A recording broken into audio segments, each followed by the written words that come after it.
ഈ വാർത്ത നിങ്ങൾക്കായി സമർപ്പിക്കുന്നത് ഇത് ഉപയോഗിച്ചാൽ മതി. ഹരിതാറ്റോ ദഹനത്തിനും ആരോഗ്യത്തിനും ബെസ്റ്റാ. ചെങ്ങാനൂർ മറവഞ്ചേരി ഡിസ്റ്റിലറിക്ക് സമീപം പൈപ്പിടാൻ കയറിയ കാനിയിൽ ബസ് താഴ്ന്നു.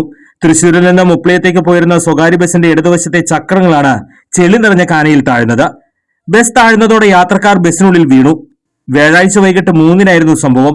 എതിരെ വന്ന ബസിന് സൈഡ് കൊടുക്കുന്നതിനിടെ ബസിന്റെ ചക്രങ്ങൾ കാനയിലേക്ക് ഇടിഞ്ഞു താഴുകയായിരുന്നു. JCB എത്തിച്ചാണ് ബസ് മാറ്റിയത്. നിർമ്മാണം നടക്കുന്ന പുതുക്കാട് മുപ്ലിയൻ റോഡിൽ പൈപ്പിട്ട കാന കൃത്യമായി മൂടാത്തതാണ് അപകടത്തിന് കാരണമെന്ന് നാട്ടുകാർ പറയുന്നു. കഴിഞ്ഞ ദിവസം ഇവിടെ 2 ബൈക്കുകൾ കാനയിൽ വീണ് അപകടമുണ്ടായിരുന്നു. വീതി കുറവുള്ള ഭാഗത്ത് അശാസ്ത്രീയമായാണ് പൈപ്പിടലും റോഡ് നിർമ്മാണവും നടക്കുന്നതെന്നും ആക്ഷേപമുണ്ട്.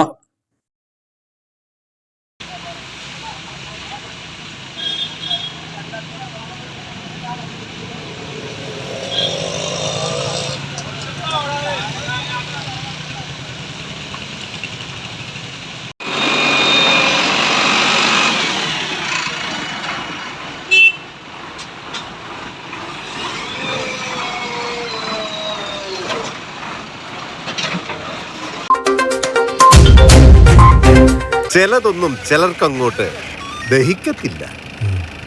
ഇത് ഉപയോഗിച്ചാൽ മതി. ഹരിതാറ്റോ ദഹനത്തിനും ആരോഗ്യത്തിനും ബെസ്റ്റാ.